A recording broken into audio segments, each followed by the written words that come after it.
Can you tell me why you can't? Yes.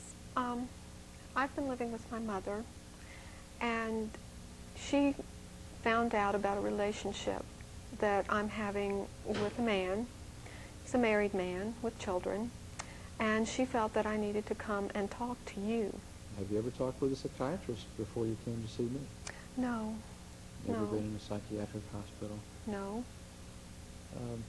Having an affair may or may not be a good idea, but it's usually not something people come and talk to psychiatrists about. Can you tell me why you're seeing me?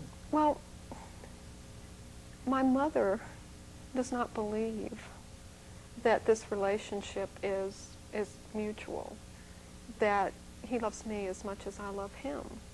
And I really need some help in convincing her that this is a real important relationship and that it's a good relationship, a two-way relationship. Okay. Very important to you, certainly. And what's the relationship like? Well, it is somewhat difficult. Could I tell you how we Sure. met? Please do. Please do. I haven't really had an opportunity to talk about this because this person is a well-known local disc jockey. About 2 years ago, I was in a mall, and he was there signing autographs, pictures, for people.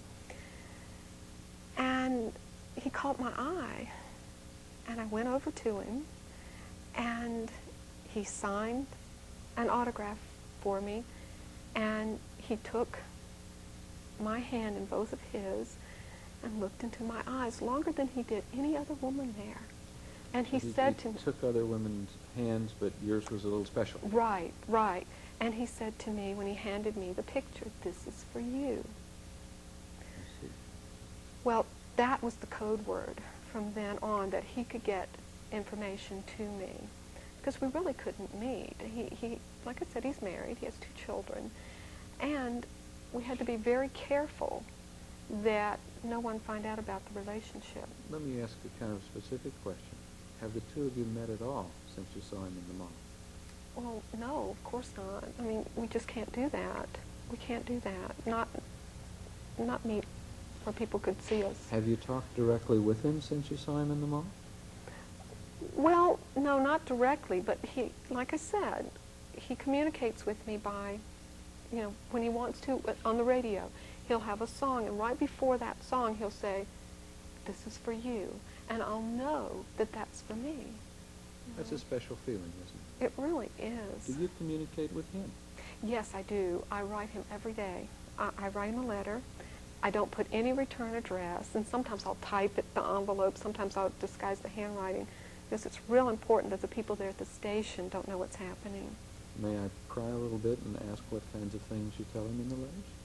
Well, I just tell him how I feel about him and how I know he feels about me, and that not to worry, that I am waiting, that I'm going to wait, that I know it's going to take time.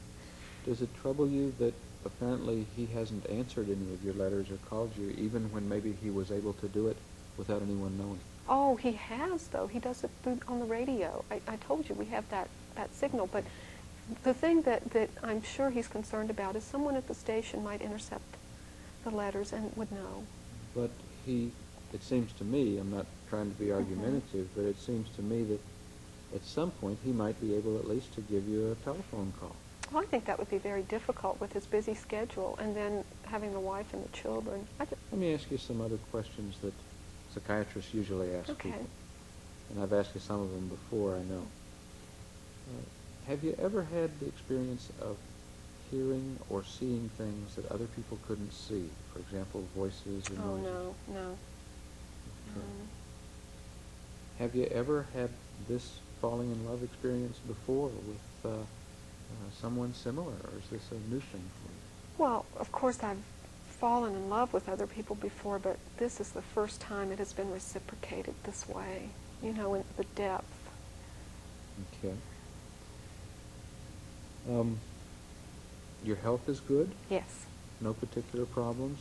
No. I know that you had a pretty thorough physical examination not long ago, complete with x-rays and CAT scans.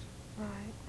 And that was all negative, is that right? Right. And the only time I ever miss school is if I'm you know, if he's got an appearance somewhere and I need to be there, you know, that's the only time that I'll miss school. So you will travel to see him in a public appearance? Well, of something course. like that. Of course, I try to be supportive as possible, to let him know that I am there. Does he know that you're there, or do you just suspect that he knows?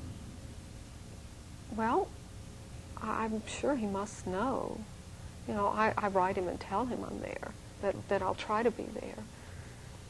In other parts of your life, at school, for example, do you teach the kids?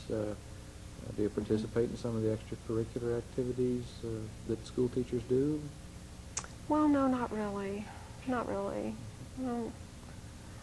I go to school, I teach, I come home. I mean, my mother's at home, and you know, I just come home. Have you ever lived by yourself? Is there any particular reason that you're still living with your mother?